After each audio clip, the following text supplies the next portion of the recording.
내 장모는 10원 한 장 피해준 적이 없습니까?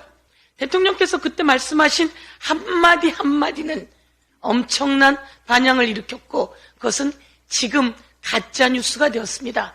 그때 그 가짜뉴스를 인용보도해준 언론들 대통령 방식으로 한다면, 국민의힘 방식으로 한다면 전부 다 압수수색하고 조치 취해야 되는 거 아닙니까? 김기현 대표는 이렇게 얘기하겠죠. 가짜뉴스는 사형감이라고.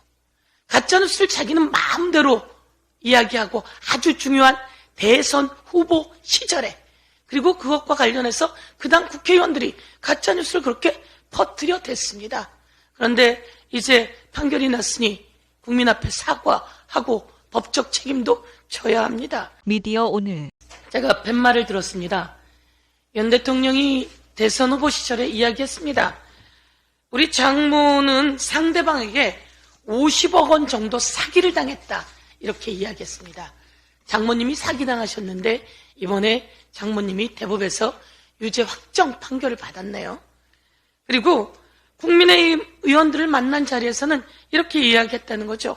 내 장모가 사기를 당한 적은 있어도 누구한테 10원 한 장 피해준 적이 없습니다, 라고 대통령이 국민의힘 의원들을 만난 자리에서 이런 이야기를 했다고 정진석 의원이 전한 적이 있죠. 과연 내 장모는 10원 한 장 피해준 적이 없습니까? 대통령 지금 이 자리에서 지금 이 내용으로 사과해야 하는 거 아닙니까? 대통령께서 그때 말씀하신 한마디 한마디는 엄청난 반향을 일으켰고 그것은 지금 가짜뉴스가 되었습니다. 그때 그 가짜뉴스를 인용보도해준 언론들 대통령 방식으로 한다면, 국민의힘 방식으로 한다면 전부 다 압수수색하고 조치 취해야 되는 거 아닙니까? 김기현 대표는 이렇게 얘기하겠죠. 가짜뉴스는 사형감이라고. 가짜뉴스를 자기는 마음대로 이야기하고 아주 중요한 대선 후보 시절에, 그리고 그것과 관련해서 그 당 국회의원들이 가짜뉴스를 그렇게 퍼뜨려 댔습니다.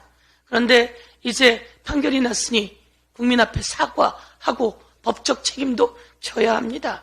그런데 말이죠, 이게 사문서 위조라고 하는 것만 검찰이 기소를 했어요. 실제로는 이건 사기죄 아닙니까? 사기죄? 사기죄로 하면 최소 5년 내지 6년은 받아야 된다는 겁니다. 징역형을. 그리고 거기에 가증인자까지 고려하면 6년 내지 9년이라고 합니다. 공정하려면 다시 사기죄로 기소해서 처벌받아야 된다, 이렇게 주장하겠습니다.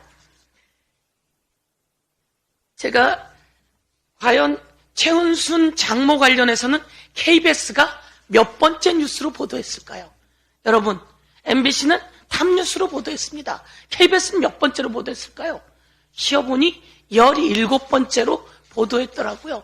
국힘이 김포 서울 편입 관련한 법안을 내는 것보다도 더 뒤에 보도하고 1분 30초 정도 보도했다는 것을 여러분께 알려드리겠습니다.